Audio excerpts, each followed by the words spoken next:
जो भी निकालना रहे सबसे पहला काम कि पॉइंट गायब कर देते हैं। जब पॉइंट गायब हो जाएगा तो क्वेश्चन अपना आसान हो जाएगा।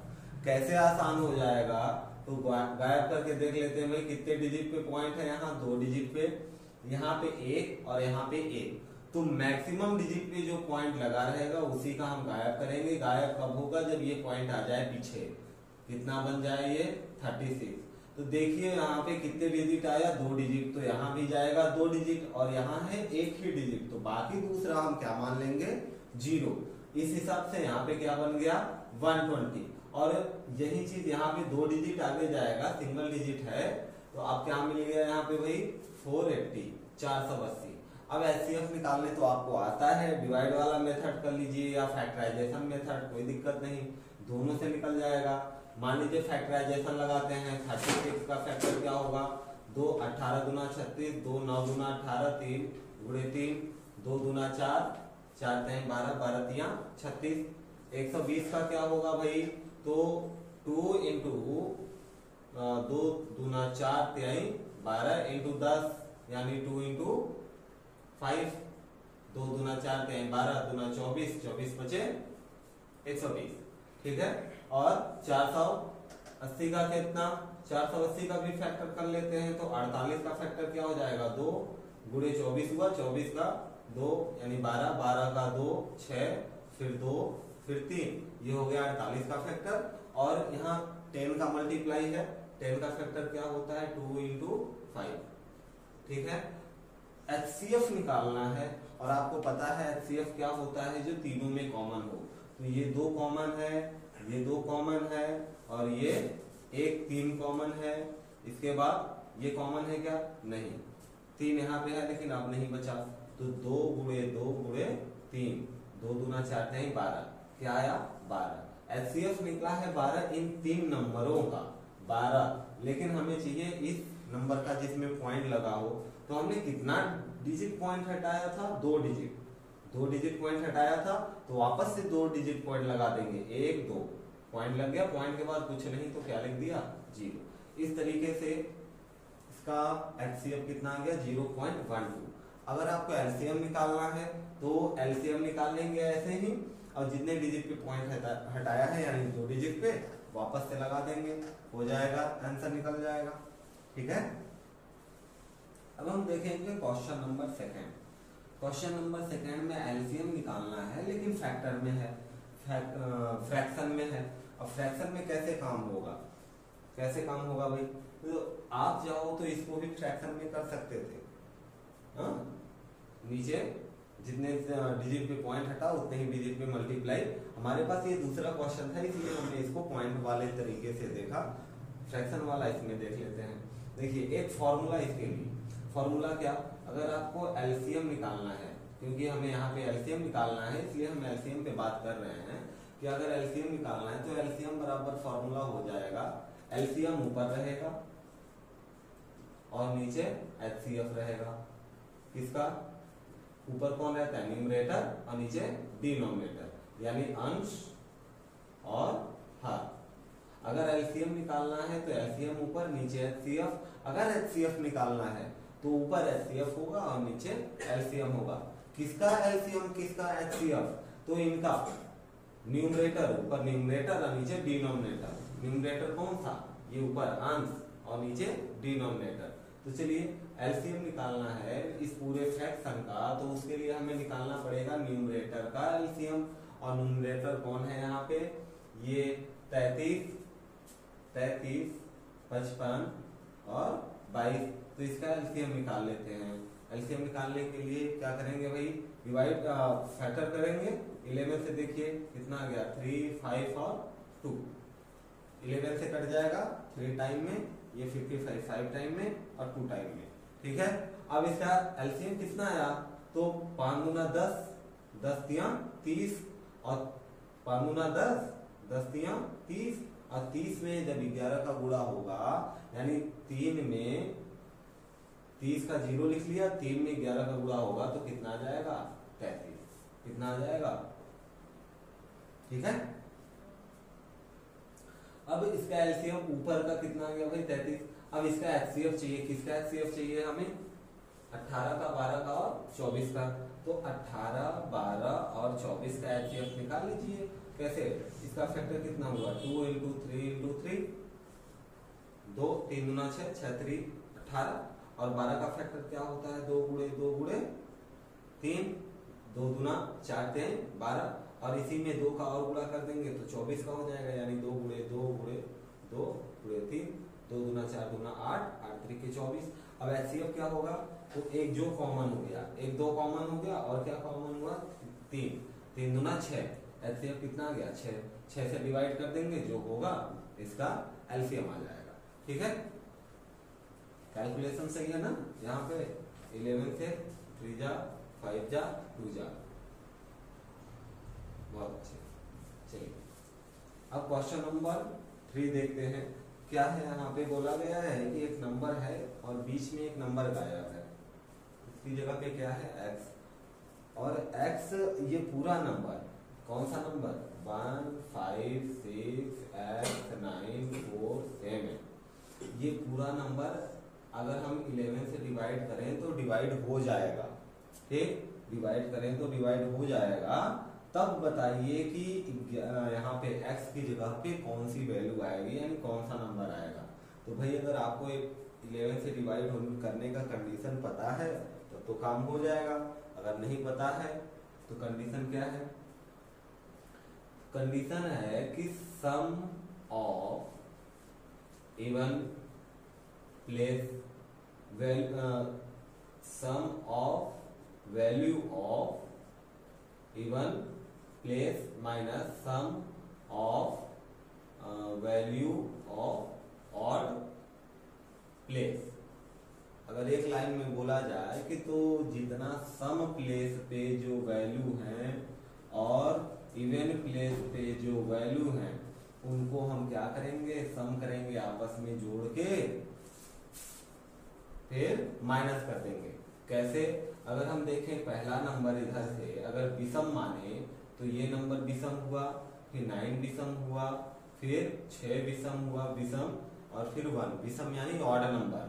हमें क्या करना है कि सम ऑफ ऑड प्लेस पे जितने वैल्यू होंगे उनको प्लस करना है, फिर इवन प्लेस पे जितने वैल्यू होंगे उनको प्लस करना है, और फिर एक दूसरे से काट देना है, माइनस कर देना उन्हें। माइनस करने के बाद अगर हमारा रिजल्ट या तो 0 आए या तो 11 के फैक्टर में आए। माइनस करने के बाद रिजल्ट या तो 0 आए या तो 11 के फैक्टर में आए। अगर ऐसा होता है तो ये पूरा नंबर 11 से डिविजिबल होगा। भाई थोड़ा सा डाउट हो सकता है 11 वाले में, क्योंकि यहाँ प्लेस की बात हो रही है न कि वैल्यू की। इवन प्लेस और ऑड प्लेस, अगर ये पहला नंबर, ये दूसरा, ये तीसरा, चौथा, पांचवा, छठा, तो इवन प्लेस और ऑड प्लेस। ऑड प्लेस अगर 1 है तो 3 भी ऑड है और 5 भी। तो ऑड प्लेस पे कौन आया? 7, सम करना है यानी प्लस। फिर ऑड प्लेस पे कौन है? 9। फिर ऑड प्लेस पे कौन है भाई? ऑड प्लेस पे कौन आया? 6। इनको एक साथ प्लस कर देंगे और इसमें से हम माइनस करेंगे किसको? इवन प्लेस पे कौन? 4 प्लस x और प्लस कौन? 5। अल्टरनेट आते हैं, इवन के बाद ऑड, ऑड के बाद इवन। अब इसको प्लस करिए तो कितना आ गया?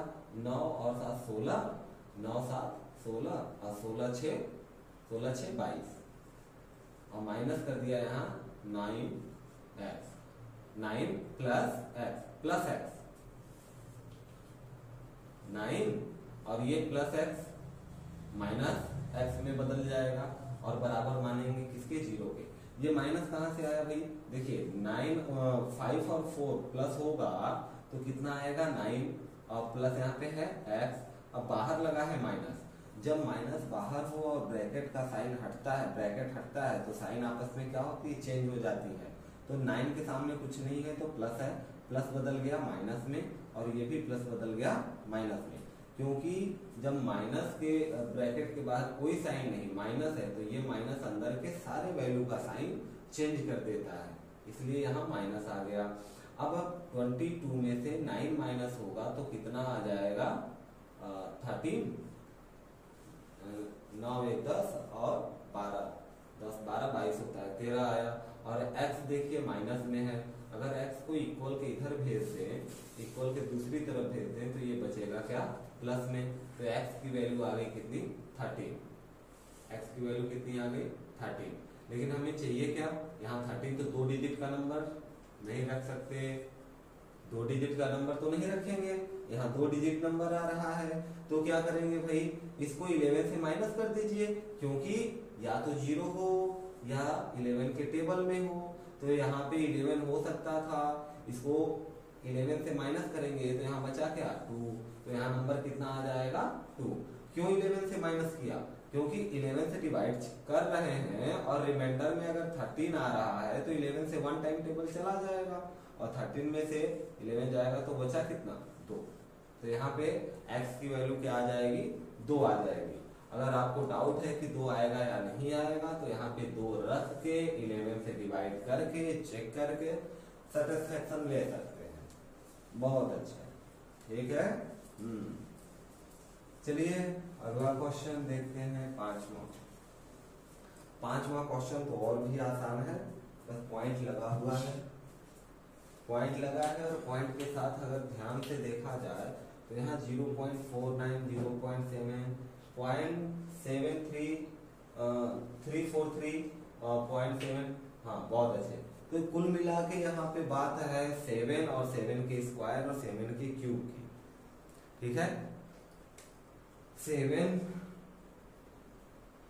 चलिए जब यहाँ पे पावर की बात हो रही है, बीच में मल्टीप्लाई लगा है, और एक चीज हम ध्यान से अगर देखें क्वेश्चन को तो दिख रहा है कि ये 7 है और ये 0.49 है, यानी 7 का स्क्वायर है, और ये 3437 का क्यूब होता है। तो यानी यहाँ पे बात हो रही है 0.7 के पावर स्क्वायर क्यूब की। तो साथ में हम इसके एक्सपोनेंट के फॉर्मूले भी देखते चलेंगे, क्या कि अगर a के पावर m इंटू a के पावर n हो तो इसकी वैल्यू a के पावर m प्लस n हो जाती है। ये क्या है भाई, अब देखिए ये है बेस, ये पावर, बेस पावर, आधार घात। अगर आधार बराबर है और बीच में मल्टीप्लाई का साइन है तो पावर आपस में क्या हो जाती हैं, प्लस हो जाती हैं। लेकिन यही अगर आधार बराबर हो लेकिन बीच में डिवाइड का साइन हो तो पावर आपस में क्या हो जाती हैं, माइनस हो जाती हैं। ध्यान देंगे, अगर आधार बराबर है, बीच में मल्टीप्लाई का साइन है लाइक दैट, तो पावर आपस में प्लस हो जाएंगी। लेकिन अगर डिवाइड का साइन है बीच में, शर्त ये है कि बेस बराबर होना चाहिए, पावर कुछ भी रहे तो पावर आपस में क्या हो जाएगी, माइनस हो जाएगी। साथ ही साथ ये भी ध्यान देंगे कि अगर a के पावर m का होल पावर n है तो ये a के पावर m इंटू n हो जाएगा। क्या भाई, पावर के पावर अगर कुछ है ब्रैकेट के ऊपर, पावर के पावर कुछ है ब्रैकेट के ऊपर, तो पावर आपस में मल्टीप्लाई हो जाएगा। यहाँ प्लस हो रहा है, यहाँ माइनस हो रहा है और यहाँ मल्टीप्लाई हो रहा है। अब करते हैं अपना क्वेश्चन सॉल्व। तो यहाँ पे 0.49, 0.49 को आप 0.7 का स्क्वायर लिख सकते हो क्या? जी बिल्कुल लिख सकते हैं। और इसका होल क्या लगा है, पावर 4। फिर आगे क्या है, मल्टीप्लाई 0.7 का क्यूब, फिर डिवाइड लगा है तो डिवाइड लगा दिया। आगे क्या लिखा है भाई, 0.743, और आपको पता ही है होगा कि ये 0.7 का पावर 3 है। बहुत अच्छे, यहाँ देखिए एक वैल्यू तो कट गई यहीं पे, और ये बराबर है किसके बराबर है भाई, 0.7 के पावर x डिवाइडेड बाई ये क्या है 0.7 का स्क्वायर का होल स्क्वायर दिख रहा है क्या, 0.49 क्या है 0.7 का स्क्वायर और इसका स्क्वायर कौन, ये वाला पावर। अब इसको थोड़ा सा सिंपल कर लेते हैं।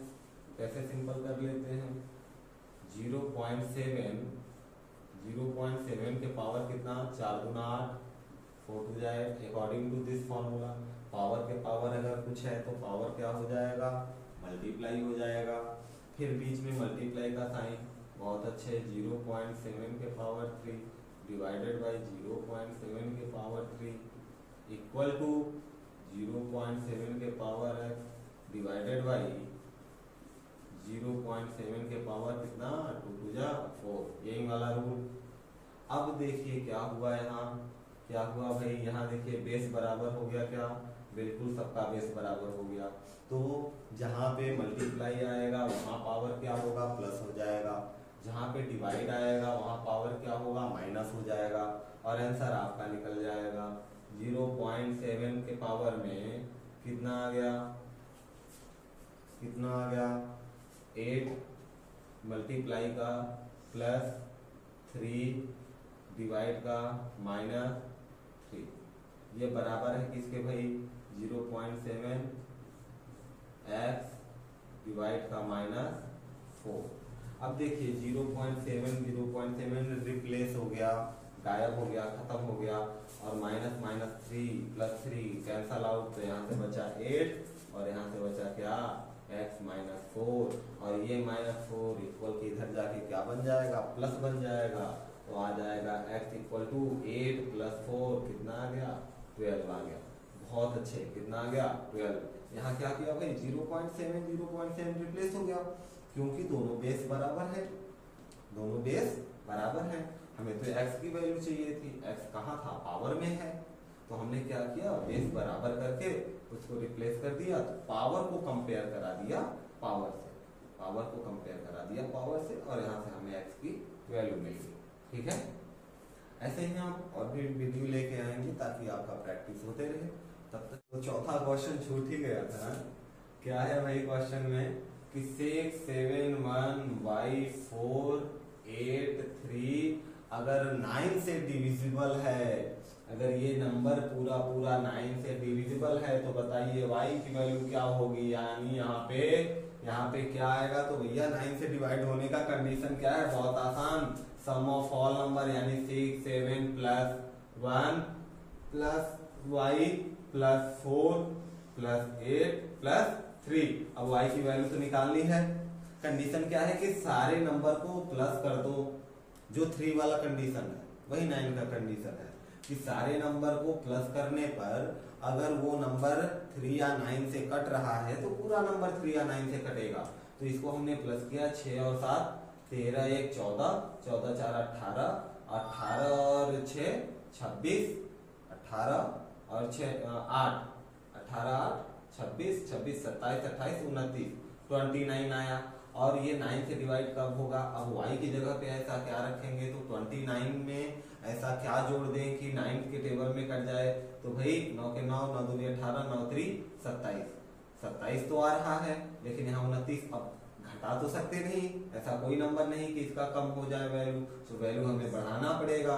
तो अगर हम इसमें 29 में प्लस कर दें 7 तो कितना आ जाएगा 35, तो 9 7 + 36 9 चौके 36। बहुत अच्छे, तो कितना नंबर 9 के टेबल में आता ना 36, हाँ, तो कितना हमें बढ़ाना पड़ेगा 7, यानी हम और क्या प्लस करेंगे 7, यानी यहाँ पे हम y की जगह क्या लिखेंगे 7। ठीक, बस कंडीशन याद होनी चाहिए, 9 से डिवाइड होने का वही कंडीशन। अच्छा, 6 से डिवाइड होने का क्या कंडीशन है, 6 से डिवाइड होने का कंडीशन, तो 6 का फैक्टर होता है 2 × 3, यानी वो नंबर जो 2 से भी कट जाए और 3 से भी कट जाए वो नंबर कटेगा।